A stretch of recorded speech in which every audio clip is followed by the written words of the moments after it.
Dhubri Gauripur bus টাৰ্মিনেলৰ দুৰৱস্থা প্ৰায় এটা দশক পূৰ্বে কেইবা কোটি টকা ব্যয় সাপেক্ষে নিৰ্মাণ কৰা হৈছিল গৌৰীপুৰ চহৰৰ বাছ টাৰ্মিনেল কিন্তু আজি কপতি যাত্ৰীৰ সুবিধাৰ্থে মুকলি নহল বাছ টাৰ্মিনেলটো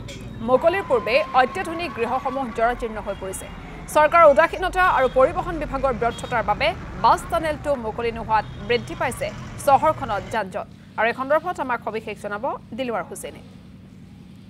হয় মই এতিয়া উপস্থিত হৈছো ধুবুৰী জিলাৰ গৌৰীপুৰৰ চহৰৰ মাজমজিয়াত আৰু মাজমজিয়াত দেখা গৈছে যে বাছ টাৰ্মিনেল আছে সেই টাৰ্মিনেলৰ কিন্তু দুৰৱস্থা আজি এই দুৰৱস্থা বুলি ক'ব লাগিব কাৰণ এটা দশক আগতে নিৰ্মাণ হৈছিল এই বাছ টাৰ্মিনেলটো কিন্তু আজিলৈকে যাত্ৰী সেৱাৰ কাৰণে বা ৰাইজৰ কাৰণে কিন্তু আজি কবতি এই বাছ টাৰ্মিনেলটো মুকলি কৰি নিদিলে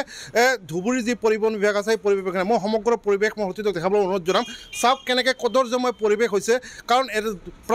প্ৰায় এটা দশকৰ পৰা এই টাৰ্মিনেলটো এনেকৈ পৰিত্যক্ত অৱস্থা পৰাৰ ফলত কিন্তু এতিয়া জহিক হৈ যোৱাৰ উপক্ৰম হৈছে আৰু লগতে দেখা গৈছে যে কোটি কোটি টকা খৰচ কৰি কিন্তু এই বাছ টাৰ্মিনেলটো নিৰ্মাণ কৰিছিল যদিও কিন্তু আজি কপতি কোনো এজন যাত্ৰীৰ কাৰণে বা ৰাইজৰ সেৱাৰ কাৰণে কিন্তু মুকলি কৰা নহ'ল ইয়াতকৈ ডাঙৰ কথা পৰিবহণ বিভাগৰ এটা বেয়াগুম বিভাগ এই বিভাগৰ আণ্ডাৰত যিহেতু এই বাছ টাৰ্মিনেলটো আছিল থকাৰ পিছতো কিন্তু দেখা গৈছে যে অবৈধভাৱে কিন্তু ইয়াত পাৰ্কিঙৰ ব্যৱস্থাহে হৈছে কিন্তু ৰাইজৰ সুবিধাৰ্থে যি বাছ টাৰ্মিনেল গঠন কৰা হৈছিল ৰাইজে কিন্তু ইয়াৰ পৰা আজিলৈকে এটকাৰো সুবিধা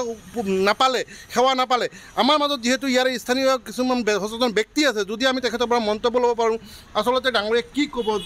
দশকৰ পৰা এই টাৰ্মিনেলটো বন্ধ হৈ আছে কিহৰ কাৰণে বন্ধ হৈ থাকিব লগা হৈছে সঁচাকৈয়ে একদম অতিকৈ নিন্দনীয় আৰু গৰিহণাযোগ্য একদম মানে আচৰিত ধৰণে প্ৰায় দহটা বছৰ হ'ল এটা দশক আগতেই মানে ৰাষ্ট্ৰীয় প্ৰাধিকৰণৰ বিভাগৰ জৰিয়তে কেইবা কোটি টকা খৰচ কৰি ইয়াত এটা বাছ টাৰ্মিনেল নিৰ্মাণ কৰা হৈছে ৰাইজৰ সুবিধাৰ্থে আপোনালোকে জানিলে আচৰিত হ'ব ওচৰতে আমাৰ যিখন গৌৰীপুৰ যে বজাৰ সংলগ্ন যি অঞ্চল এই অঞ্চলত বাছবিলাক সিহঁতে তাতে ৰাখে ইয়াত বাছ টাৰ্মিনেল এটা কোটি টকা খৰচ কৰি বাছ টাৰ্মিনেল কৰাৰ পিছতো বাছবিলাক তাতে ৰাখে আমি যথেষ্ট যান জঁটৰ সৃষ্টি হয় মানে কেতিয়াবা বহুত যান জঁটৰ ফলত আধা ঘণ্টা 1 ঘণ্টা ৰৈ থাকিবলগীয়া হয় স্কুলৰ ছাত্ৰ ছাত্ৰীসকলে ইমান কোটি টকা খৰচ কৰি ইমান এটা বাছ টাৰ্মিনেল কৰাৰ পিছত কিয় উদ্বোধন নহ'ল আজিৰ তাৰিখলৈ উদ্বোধন কৰা নহ'ল আৰু আমি দেখিবলৈ পাইছোঁ ইয়াত পাৰ্কিঙৰ ব্যৱস্থা কৰিছে ইয়াত অবৈধভাৱে পাৰ্কিং কৰি আছে ইয়াত গেৰেজত লৈ পৰিণত কৰিছে আৰু আপোনালোকে চাইছে বহুমূলীয়া এটা অট্টালিকা নিৰ্মাণ কৰিছে সেই জয়ী হৈ গৈছে ইমান কোটি টকা খৰচ কৰাৰ পিছত অট্টালিকাটো জয়ী হৈ গৈছে ইয়াত কোনো ব্যৱস্থা নাই ৰাইজে কোনো ধৰণৰ সুবিধা পোৱা নাই বা যাত্ৰীসকলে দুৰ্ভোগ ভুগিবলগীয়া হৈছে যাত্ৰীসকলে চৰম ৰাস্তাৰ ঘাইপথৰ মাজত বাছত থিয় হ'বলগীয়া হৈছে তাত য'ত বাছ ষ্টেণ্ড আছে তাত বাছবিলাক নৰখায় মানে মেইন বাজাৰতে বাছবিলাক ৰখায় আৰু ইয়াত আমি দেখিবলৈ পাইছোঁ যে গোটেই টাৰ্মিনেলটোত সিহঁতে অবৈধ এটা পাৰ্কিং গঢ়ি তুলিছে আৰু ইয়াত আপুনি দেখিলে গম পাব গোটেইটো সিহঁতে এটা গ্ৰেজত লৈ মানে পৰ্যবেক্ষিত কৰিছে গতিকে আপোনালোকৰ চেনেলৰ জৰিয়তে মই বিভাগীয় মন্ত্ৰীক অনুৰোধ জনাইছোঁ পৰিবহণ বিভাগে হওক বা ৰাষ্ট্ৰীয় ৰাজমাৰ্গ বিভাগে হওক মই অনুৰোধ জনাইছোঁ যে অতি সোনকালে কি হৈছে ঘটনাটো কিয় এনেকৈ পৰিত্যক্ত পেলাইছে ইমান কোটি টকা গভৰ্ণমেণ্ট খৰচ কৰাৰ পিছতো কিয় মানে আমাৰ আজিলৈকে আমি